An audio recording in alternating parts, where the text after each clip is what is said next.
నేపాల్‌లో జంజీ ఉద్యమం వచ్చింది. ఏమైంది? అస్థిరత ఏర్పడింది. ఇప్పటిదాకా ఇక్కడ ఏమైనా ఉద్యోగాలు వస్తున్నాయా? ఎవరైనా పెట్టుబడి పెట్టడానికి వస్తున్నారా? పరిశ్రమలు ఎవరైనా పెడుతున్నారా?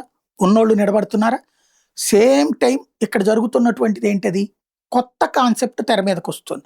గొడవలు పెరిగిపోతున్నాయి. ఇప్పుడు నేపాల్‌లో చివరికి కొత్తగా వచ్చిన బాలింగ్ షా ప్రభుత్వం భారత్ మీద వ్యతిరేకతతో భారతదేశం నుండి అక్కడికి వెళ్ళే సరుకుల మీద భారీ ఎత్తున టారిఫ్‌లేసాడు. అంటే పన్నులు వేశాడు. ఆ పన్నుల ఇంపాక్ట్ ఎవరి మీద పడింది?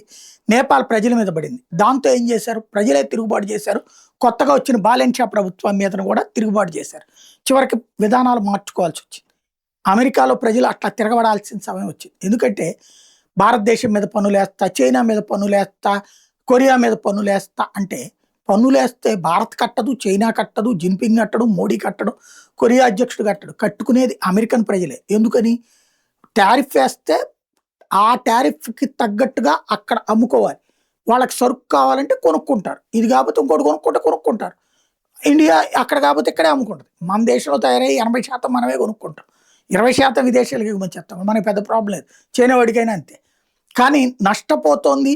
సంపాదించిన సంపాదనలో అమెరికా వాడు వేసిన పన్నులకి మొన్నటిదాకా లేనిది ఎక్కువ ఖర్చు అవుతున్నది అమెరికన్స్‌కి. 50% ఇప్పటికే వాళ్ళకి ఎక్కువ పడుతోంది. నిత్యం సరఫరా అయ్యే సరుకులకి అయ్యే ఖర్చుతో పోల్చుకుంటే. ఇదివరకు $1000 ఖర్చు పెట్టేవాడు ఇప్పుడు $1500 అవుతుంది. ఇదివరకు $3000 ఖర్చు పెట్టేవాడు ఇప్పుడు $4500 అవుతుంది. కాబట్టి వాళ్ళు తిరగబడాలి నేపాల్‌ని చూసి, మనం కాదు.